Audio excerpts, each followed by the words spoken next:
Bakwethu siyabonga bana samkelane uhlelo lwethu lamaviki wonke buza iBhayibheli liuphendule lamkela umfundisi uEsindlovu ngiphahle ngamajaha wompofu umfundisi CK lo OP bafundisi bami samkele ngegama lenkosi. Siyabonga mfundisi, salibonani balaleli, siyalamukela kuhlelo lwethu buza iBhayibheli likuphendule okhulumayo umfundisi umpofu CK. Salibonani balaleli, siyamkelana njalo kuleli iviki lapho esikholisa khona ukufunda ilizwi likaThixo sindawonye. Sengathi inkosi ngaba lathi nxa siphenya imibhalo asiphe inhlakanipho yokuzwisisa lamandla okulalela. Amen. Umfundisi OP Mpofu, siyabonga. Siyabonga bafundisi, siyabonga balaleli. Sesingena ke endabeni ekaSambulo besisendlalela amaviki edluleyo, kodwa lamhlanje abafundisi baza kungena lathi singani siyangena emanzini anganatshona kancinyane. Alizukugalula alizubagalula bafundisi, alizukugalula balaleli. Sikhangela incwadi kaSambulo, sikhangela isingeniso khona phana mfundisi CK Mpofu ku chapter 1 khona phana ekuqaliseni. Siyabonga mfundisi, siyafunda lapha kuncwadi kaSambulo isahluko sakuqala ivesi lesine. iBhayibheli lithi lona ke mina Johane ngithi kuwo amabandla ayisikhombisa ase-Asia kakube kini umusa lokuthula okuvela kuye okhona lowayekhona loza kuba khona lakubomoya abayisikhombisa abaphambi kwesihlalo sakhe sobukhosi lakuJesu Kristu umfakazi othembekileyo. Sinanzelela ke lapha ukuthi nxa singena kulesi sahluko lapha sihlangana lezinto ezimbalwa lapha eziyisikhombisa. Ikakhulu into yakuqala kukhulunywa ngamabandla ayisikhombisa ase-Asia ayiwona ezabe sikhuluma ngawo ngosuku lwanamhlanje. So inombolo le eyisikhombisa inombolo etshengisa ukuphelela, ukubana ke izinto zonke zenziwe zaphelela ngoba kulamabandla ayisikhombisa, kula ncwadi eziyisikhombisa, kule nkanyezi eziyisikhombisa, kule zifo eziyisikhombisa, kule mimoya izinto zesibane eziyisikhombisa. Konke khonoko kutshengisa ukuphelela kokusebenza kukaJesu emabandleni akhe. Ngenye indlela mfundisi inombolo ngesiphongo uyikhangela ukuthi hayi ngenye izinombolo bekungaba ngokuthathu kube ngokune, kodwa inamba ethi isikhombisa lapha encwadini kaSambulo iqhakathekile. Ngizwana utsho njalo. Iqhakatheke kakhulu mfundisi wami. Isisho ukuthi etshoni itsho ukuphelela esingathi ngolimi lomzini yi-completeness. Completeness, ukuphelela. Siyabonga futhi elinye ibala esingalifaka khonapho perfection. Siyabonga ukubana ke kuphelele njalo akusoleki. Siyabonga mfundisi OP, akusiniki imbali kancinyane ngalamabandla. Ngamabandla ayekhona, ngamabandla ngumfanekiso njengoba kule mfanekiso kuSambulo kukumi njani amabandla la isikhombisa esikhuluma ngawo la. Siyabonga. Ngithathela khona phana umfundisi CK kunamba usikhombisa. Inamba leya so number yokugetsela ukuthi kuphonga ukukhethwa yona ukedlula ezinye, kodwa inamba etshengisa ukuphelela njengoba kukhulunywe. So amabandla la ayisikhombisa engcene okunye engakuthinta ukuthi lapha eAsia kwakungela amabandla ayisikhombisa kuphela, hayi sedlula leli nani, kodwa lapha kuSambulo kukhulunywa ngayisikhombisa. Kusitsho ukuthi amabandla la ngamabandla ayekhona okuthiwa kuse-Asia Minor, ngamabandla ayekhona ukuthi nxa enxa lamhla singathi kungaphi komhlaba khona bese endaweni zabo Turkey kusiyani khona phana yikho lapha amabandla la ayekhona khona. So ngamabandla ayekhona ngesikhathi so uJohane kusitsho ukuthi incwadi le kaSambulo yalotshwa yathunyezelwa wona lawo mabandla. So incwadi le yayibalwa khona kubhalwe lapha oyisukubalayo lapha kwakubalwa phambi kwamabandla wonayo. Kukanti kodwa amabandla la indlela akhethwe ngayo ukuthi abe ngu7 akhethwe ngendlela yokuthi amelele imbali yebandla lonke likaNkulunkulu kusukela ekuzeni kwakuqala kukaJesu usiyafika ekuzeni kwesibili kukaJesu. Yikho ke ibandla lakuqala limelele isigaba sakuqala sembali yebandla lesiKristu.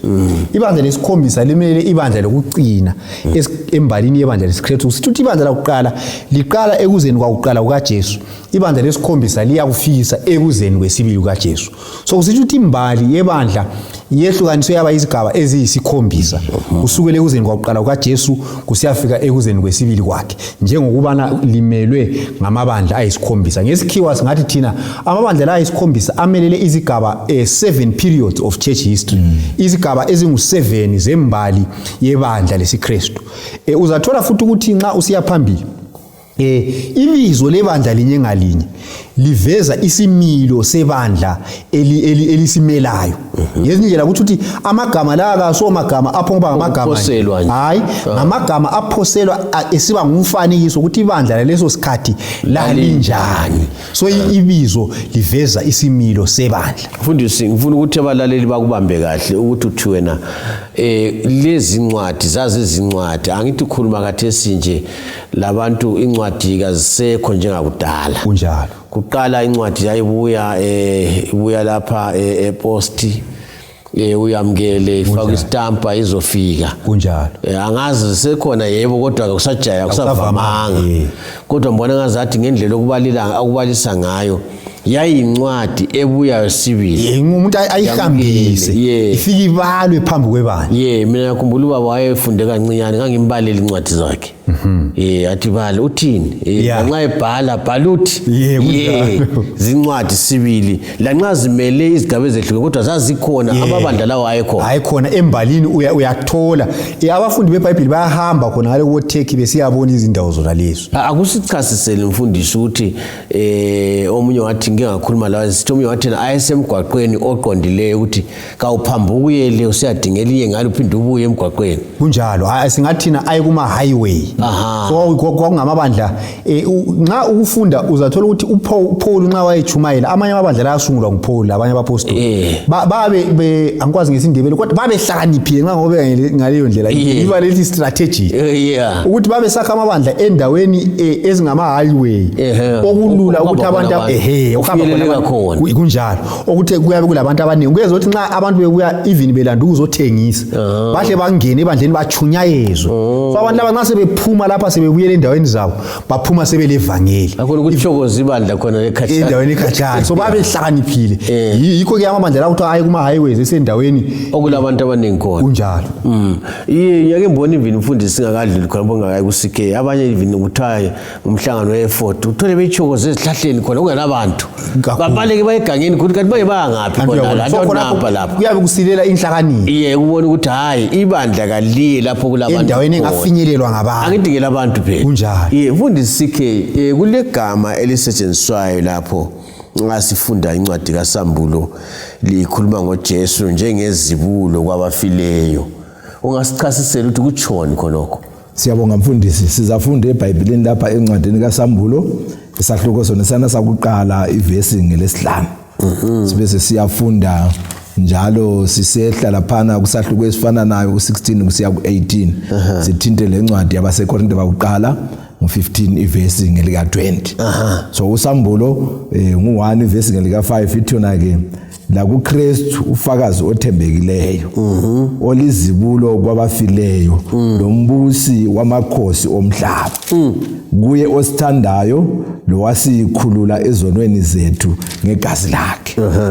Ivesi ngelika 16 ibisisithi yona ke wayephethe izinkanyezi eziyisikhombisa esandleni sakhe sokunene lasemlonyeni wakhe kwaphuma umhedla obukhali inxa zombili lobuso bakhe bunjengelanga elikhanya ngamandla ngathi ngumbona ngawela ngasenyaweni zakhe ngaba njengofileyo kodwa ke wasebeka isandla sakhe sokunene phezulu kwami esithi ungesabi mina ngingowokuqala lokugcina lophilayo ngangifile khathesi sengikhona ngiphila kuze kube nini na nini ngilamakhiye okufa lendawo yabafileyo. So ibala leli elithi kubana ke uJesu ulizibulo labafileyo lithi ukuthi uJesu ngokwakhe libala aliphiweyo ngomsebenzi asenzela wona ikakhulu okusikhulula ezonweni ngokuyasifela esibhambanweni. Njalo licho futhi ukuthi bonke abahamba ezulwini ngenxa yokuvuka kukaJesu. Bavuka kuphela ngoba isiqiniselo sokuvuka kwabo lanxa bavuka sifunde eBhayibhelini kuTestament elidala bavuka uJesu engakafi esiphambanweni. Kodwa ke babevuka ngenxa yokuthi kwakuvele kuthenjisiwe ukubana ke uJesu uzabuya ezokufa esiphambanweni. Babevuka ngesikwelede. Bonke bona labana ababefika kwakuyi-pay forward. Yikho kuthiwa izithelo zakuqala. Ungafunda ke umpostoli Paul lapha ke u1 Corinthians 15 ivesi ngelika 20 liyatsho ukubana ke uyizithelo zakuqala zokuvuka kwabafileyo. Kusitsho ukuthi ungaze ungafunda iTestament elidala banengi abafayo uJesu yena engakafi. Bonke bona labana ke isiqiniselo sovuko lwabo sasiyeme kuthenini uJesu ekuvukeni kwakhe usenika isiqiniselo sokubana ke bonke abayakufa befela kuye bazavuka. Yikho kusambulo esithi ungesabi. Uthi ngoba mina ngangifile beka ngiyaphila njalo esandleni sami ngiphethe amakhiye engcwaba lendawo yabafileyo. So kusitsho ukuthi ke konke ngoJesu balesiqiniselo abayabe bemkhethile njengenkosi yomsindisi ubona ke bazavuka. Mfundisi lesithi mina nxa uthiwa uJesu yizibulo akutshengisi isikhathi esokuthi wavuka nini ngoba akutshengisi ukulandelana kwabantu abavukayo kodwa kutshengisa isigaba sovuko lwakhe ukuthi uvuko lwakhe yilo olwenza okunye ukuvuka kuvume ukwenza kuvukeke ukuvuka kwakhe kokwenza kuvukeke nxa singakubeka ngaleyo ndlela. Igama lelo ungalibala ngolimi lweBhayibheli litshengisela ukuthi uvuko lukaJesu yilo olwenza ukuthi abantu bonke bavuke. Yikho kuthiwa ulizibulo labafileyo. So ngezinye indlela ngikhumbula indaba ekaJesu esentabeni yenkazimulo lapho kwabuya khona uMose Elijah. Ubona labana abantu uJesu kuthiwa kwasokusiba nzima ukuthi aqedise umsebenzi wakhe. So kuthiwa uNkulunkulu wehlisa uMose lo Elijah besehla bezomqinisa. So uMose lo Elijah babelanda ukuthi bazomkhumbuza ukuthi thina sisezulwini ngesikwelede. So wena ungayekela ukuye eCalvary ukuthi thina sokumele siphenduke emhlabeni ngoba thina sihambe ezulwini okusenza singene ezulwini kungakenzakala. Sihambe ezulwini ngesikwelede. So kuyasivezela lapho ukuthi ukuvuka kukaJesu kuyisiqoqela sokuvuka konke okwayenzakala engakavuki lokuza kwenzakala ngemva kovuko lwakhe. Bese ngikhuluma ngencwadi pay forward ku-CK lapha. Wawuthumela olwane oyamukela abe ngiyobhadalayo. Kunjalo. uJesu ngasebhadala ke sokuvukeka kathi. Siyabonga ukuthi saza amaqiniso kanjalo bafundisi. Asikhangeleni indaba elandelayo mfundisi OP. Indaba yamayezi. Xa kuthiwa uyeza ngamayezi isiZulu lithuyeza ngamafu. Kuyinlokho sikhuluma ngani lapha kuSambulo? Ithi yona uSambulo ngu1 verse 7 lapha. Khangelani uyeza ngamayezi. Amehlo wonke aza kumbona. Lalabo abamgwazayo. Labantu bonke abasemhlabeni bazalila ngenxa yakhe. Kuza kuba njalo yebo amen. Amen. So lapha iBhayibheli lithi uJesu uyeza ngamayezi. So iBhayibheli iveza ukuthi uJesu nxa ngolimi lwakhona kufuna ukuthi kunanzelelwe futhi. Uthi iBhayibheli kayithi uJesu ubuya mhlawumbe esikhiwa yikela ngube ngesikhiwa. iBhayibheli lithi he is coming with the clouds. Ayisho ukuthi uza ngawo. So ukuthi ukutshengisa ukuthi ubuya elamayezi nxa singakubeka ngolimi olwesikhiwa lapha ukuthi nxa kuthiwa I am traveling with someone usithi ukuthi ngihamba lomunye umuntu. Lapha kutsho njalo kodwa mfundisi uyeza ngamafu nawo uza nawo. Exactly ichaya kuhle le. Uza namafu lamafu. Ungakufunda lapha kuHubo chapter 104 ivesi ngelika 3 iyasiphosa isincedise ilapho ukuthi amafu kuyini. Ithi yona anqumise izintungo zezindlu zangaphezulu zilale phezulu kwamanzi. Wenza amayezi abe zinqola yakhe yamabhiza. Undiza ngezimpiko zomoya.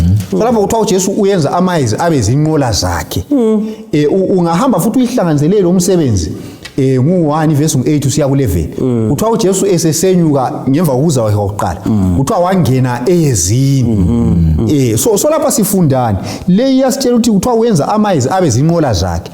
So uJesu esuka lapha esenyuka wahlangabezwa yinqola yezingilosi. So iBhayibheli nxa isithi wangena emayezini ayisho ukuthi wangena emayezini lawa esiwaziyo awezulu kwakuyinqola yezingilosi. Yikho lapha kuthiwa wenza amayezi abe zinqola zakhe. Kukhulunywa ukuthi ingilosi zivezwa kumbe zimelwa ngamayezi. So nxa uthiwa uJesu uyeza ngamafu utshengisa ukuthi uJesu esiza lapha uyabe phelekezelwa zingilosi ezingela kubalwa kumbe ezingamawakawaka eziningi. Yizo uthiwa ngamafu. Yizo okuthiwa ngamafu. Nxa uthiwa uyeza ngamafu kuthi ukuthi uza elezi ngilosi. Yizo lezi ngilosi zamhlangabeza esenyuka lapha wabe ekhwela inqola yezingilosi. Yikho wathi lokho esekhwela inqola lesenyuka wabe bonke abafundi bakhe lokho bekhangele phezulu wabe thuma ezinye ingilosi ezimbili kulezi zazimhlangabeza. Yizo lezi ingilosi zabuyela zathi madoda aseGalili limele linali jorozele phezulu. uJesu lo elimbona esenyuka uza kubuya phenduka ngendlela elimbona enjani ehamba ngayo.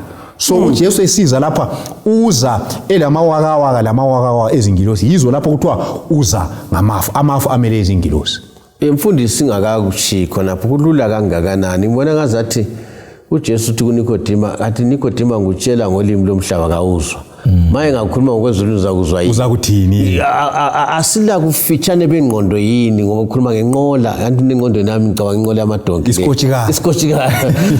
Akufitshane yini engqondweni zethu ukuthi asikuboni ngendlela okuyiyo yona khona ngoba nxa ethi uzala amayezi. Yena uJohane lapha wayebona amayezi mbo esazuthi izingilosi. Akubi kufitshane kithi yini ukuthi asibonisisi kahle into. Imkhumbulo yethu ivele ithina uNkulunkulu sivezela esingakwenelisi ukubamba. Ngengqondo zethu zalezi eziphele ngenxa yesono. So kumele sikuzwisise yikho kuthiwa sizabona singakaze sinjani sikubone nxa uJesu esisa. So ukukhulu ukuthi ngibe khona. Kanti sisabona kaluvivi kunjalo. Ake sikhulume lapha mfundisi sikhe ngendaba ethi yona uJesu nguAlpha loOmega. Siyabonga mfundisi sizafunda lapha eBhayibhelini encwadini kaSambulo sahluko sakuqala ivesi ngelika 8. iBhayibheli lithi lona ke mina nginguAlpha loOmega. Kutsho inkosi uNkulunkulu okhona lo wayekhona loza kuba khona uSomandla. Ngamanye amazwi lapha sinanzelela into yakuqala yokubana ke nxa esithi unguAlpha lo-Omega la ngamabala awukuqala la okugcina ayesetshenziswa ku-alphabet yesiGreek. U-alpha ngelokuqala njengo A. Then u-Omega ngelokugcina njengo Z. So ke lapha ke kuyaveza sobala ukuthi uJesu uyaziveza ukuthi nguye wokuqala lokugcina. So singathi izinto zonke lo Z ngolimi esilaziyo. Izinto zonke zingakabi khona yena wayekhona. So kusiya emaphethelweni nezinto yena uyabe njani futhi uyabe khona. Then okunye okwesibili okumele sikunanzelele futhi khona phana singafunda encwadini kaExodus 3 ivesi ngelika 14. Sinanzelela ukuthi lapha ke uMoses usethunywa kubana kayikhulula abantwana bakwaIsrayeli ababeseGibhithe. Uthi manje ngizathi ngubani ongithumileyo? Abesesithi onguye ongithumileyo. Ngolimi lemzini I am uye ongithumileyo. Ngamanye amazwi ke lona lelo ibala elithi enguye lisho ukuthi yena ke uyisiqalo lesiphetho. Njalo ke ungafunda kuJohane incwadi kaJohane ikakhulu uJohane ngu8 verse ngelika 58 uyabatshela ukuthi yena ke yekela lesifunde ukwenzela ukuthi singayikhulumeli sifunde uJohane ngu8 verse ngelika 58 ithi yona ke uJesu wathi kubo ngiqinisile ngithi kini uAbraham engakabi khona ngangivele ngikhona mina. Ngamanye amazwi abantwana bakwaIsrayeli bonke bayakholwa ukuthi inzalo kaAbraham. So uJesu ukuze abavezele ukuthi uAbraham yena lo engakabi khona yena wayevele khona yikho ebatshele senza ekhuluma ngalindlela ukuthi ukuthi yena ungowakuqala lo ukugcina wayekhona loza kuba khona kuze kube nini nani. Mfundisi khona phe nxa ekuhluhlu ucindezela ukuthi bakhona abathi bona uJesu wadalwa. Alright. Abanye bafunda uJohane oqala 1 othi eqaleni khona ulizwi yakwazi isiGreek ukuthi uhamba ukuthi khona phana. Bese uthi na uJesu wadalwa.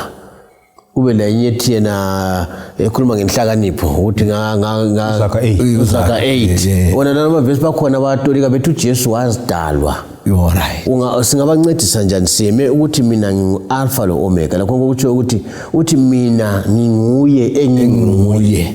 uAbraham engabi khona ngangikhona kusitsho ukuthi yena ke kadingi ukuphila ukuthi ancediswe ukuthi aphile thina ukuze siphile la kumele sithole umoya wokuphefumula kumele sithole ukudla kodwa yena konke khona lokho akudingi ngoba wayevele khona ekuqaleni nguye wadala izulu lomhlaba indlela kasosidalwa ngumdali vele iBhayibheli yakubeka ukuthi konke okukhona lapha emhlabeni kwadalwa ngaye futhi emele ngingapho nguyengeza khona ungalandelela ukuthi uJohane ngo8 ngale esekhulume wathi yena uAbraham engakabi khona mina ngikhona uthi abafuna ukuthi bamkhande ngamanje babe sizwe ukuthi uthi ngesiko lesiJuda kumbe ngithi mina ngolimi lweBhayibheli encenyekela ngube ngeBhayibheli esikhiwa uthi yena before Abraham was I am kazange ethi before Abraham was I was there uchiyene kakhulu khonoko so uJesu naye sithi before Abraham was I am nginguye uthi ukuthi mina angilasiqalo angilasiphelo nginguNkulunkulu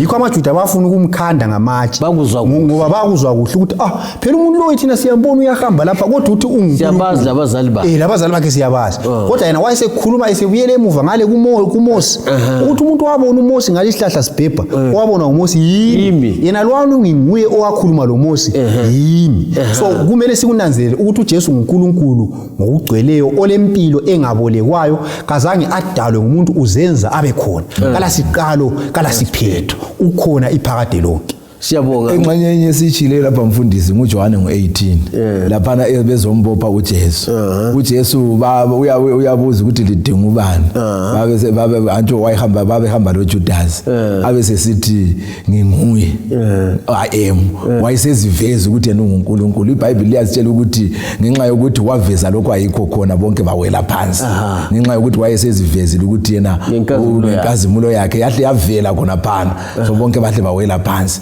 so lokhu kusivezela ukuthi nxa esebenzisa ibala lokuthi ngingu-alpha kumbe nginguye onginguye uveza ibizo lakhe engumdali enguye umsunguli wezinto zonke siyabonga kule gama elisebenza lapha mfundisi Ophie likhuluma ngokuthi uthi uJohane kwakungosuku lenkosi esemoyeni encwadini kaSambulo 1:10 akusichazele ukuthi kutshoni lokho usuku lenkosi yiluphi akhuluma ngalo uJohane uthi yena ngangisemoyeni ngosuku lwenkosi so sibona lapho ukuthi kule mpikiswano mhlawumbe enengi ngokuthi usuku lwenkosi kuyini abafundi beBhayibheli abanye balemcabango eminye ethi uthiwa ngesilungu Lord's Day kunjalo kodwa nxa sikubala eBhayibhelini wakuqala uJohane sike sakuthinta lapha ezifundweni ezedle ukuthi wayengumJuda kumaJuda kwakungasonto ehluphayo ukuthi usuku lwenkosi yiluphi into eyayisegcekeni kwakusaziwa ukuthi usuku lwenkosi lusuku lweSabatha usuku lwesikhombisa lweviki ngesizathu sokuthi uGenesis 2 ngale iverse 1 usiya ku3 yilo lodwa usuku phakathi kwensuku eziyisikhombisa olwabusiswayo wawuqala okwesibili kumakho u2 verse 27 lo28 uJesu uthi yena indodana yomuntu iyinkosi le yeSabatha so nxa kuthiwa usuku lwenkosi yiluphi usuku lweSabatha ngoba uJesu uthi ngiyinkosi yani yeSabatha ungabuyela futhi kuTestament elidala kweExodus 20 verse 8 usiya ku11 iBhayibheli iyasitshela ukuthi ngoba iSabatha lilusuku lwenkosi uNkulunkulu wakho so kuthi ukuthi usuku lwenkosi liSabatha yikho sikubonayo lapha akule olunye usuku ngaphandle kweSabatha olubizwa kuthiwa lusuku lwenkosi uJohane ke mfundisi uthi kazihlupha ukuthi aluchasise kumbe aluvikele ngoba kuyinto esobala emntwini wonke kunjalo omuzwa ngaleso sikhathi vele kwakungela mbuzo ukuthi usuku lwenkosi yiluphi ngoba abantu bonke babenjani babekwazi mfundisi ke ufuna ukutsho befuna ukungezelela khona lapho ukuthi ngaleso sikhathi uJohane loba incwadi yesambulo abantu babesazi usuku olulodwa kuphela ukuthi lolu lwesuku lwenkosi babengasafanani lathi namhlanje sibuya sizama ukufakisana ukuthi yiluphi kwakuvele kusazakala emuntwini wonke ukuthi usuku lwenkosi lusuku lwangeSabatha sincedise khona abafundisi singakadluli kulezibane ezisikhombisa kulezi nkanyezi ezisikhombisa le kuthani izinti zezibane ezisikhombisa kuyini khonoko siyabonga mfundisi sizafunda lapha kuSambulo ngu1 verse ngelika 20 ithi yona ke nansi imfihlakalo yezinkanyezi ezisikhombisa ozibonile esandleni sami sokunene lezibane zegolide eziyisikhombisa inkanyezi eziyisikhombisa ziyizithunywa zamabandla ayisikhombisa. Izibane eziyisikhombisa zingamabandla ayisikhombisa. Ngamanye amazwi iyabekwa khona apho. Impendulo ihle yabekwa khona apho.